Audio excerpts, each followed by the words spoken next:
श्री शिव नमस्तुभ्यम, हर हर महादेव। जैसा कि आप सभी जानते ही हैं कि कार्तिक का महीना शुरू हो गया है, तो गुरुजी पंडित प्रदीप जी मिश्रा ने बताया कि आप सभी को कार्तिक के महीने में शिव महापुराण की कथा में वर्णित कार्तिक के मास में किए जाने वाले 7 नियमों को जरूर धारण करना चाहिए। गुरुजी ने कहा कि भले ही आप 7 नियम धारण ना कर पाओ, आपके लिए ये 7 नियम को करना धारण करना कठिन हो, पर अगर आप इन 7 नियमों में से कोई एक नियम भी धारण कर लेते हो और पूरी निष्ठा से उसे पूरा करते हो, पूर्ण करते हो, तो उससे आपका जीवन सफल हो जाता है। महादेव आपसे प्रसन्न होते हैं, माता लक्ष्मी का, नारायण का कृपा आपको प्राप्त होता है और न सिर्फ आपको बल्कि आपके पूरे परिवार पर महादेव की कृपा प्राप्त होती है, महादेव की कृपा आप पर होती है।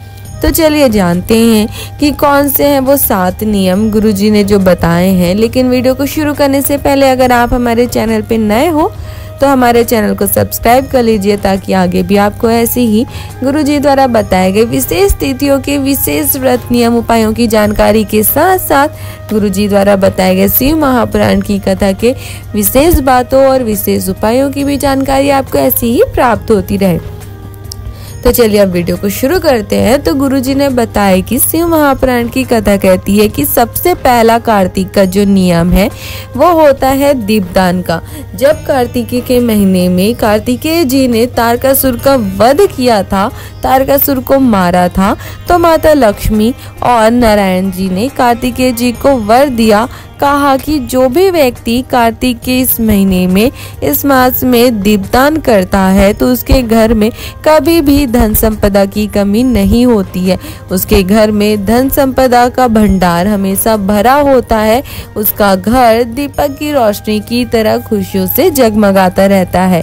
तो आप निश्चित ही इस कार्तिक के महीने में दीपदान अवश्य करें और सिर्फ एक दिन नहीं करना है, आपको कार्तिक के महीने में रोज एक दीपदान अवश्य करना है। दूसरा नियम गुरुजी ने बताया कि माता तुलसी का पूजन। तीसरा नियम है भूमि पर यानी कि जमीन पर सोना। शिव महापुराण की कथा कहती है कि कार्तिक के महीने में आप सभी को भूमि पर यानी कि जमीन पर ही सोना चाहिए। चौथा है शरीर पर तेल न लगाना। पांचवा है दलहन की चीजों यानी कि दाल की जो चीजें होती है उसका त्याग करना। छठवा है ब्रह्मचर्य व्रत का पालन करना और सातवां और अंतिम नियम है संयम रखना। अब आप चाहे वाणी पर रखो, भोजन पर रखो, चाहे शब्दों पर रखो या दृष्टि पर संयम हो, पर आपको संयम अवश्य रखना चाहिए। तो ये है कार्तिक के मास में किए जाने वाले 7 नियम, जिन्हें करने से आपको शिव की प्राप्ति होती है।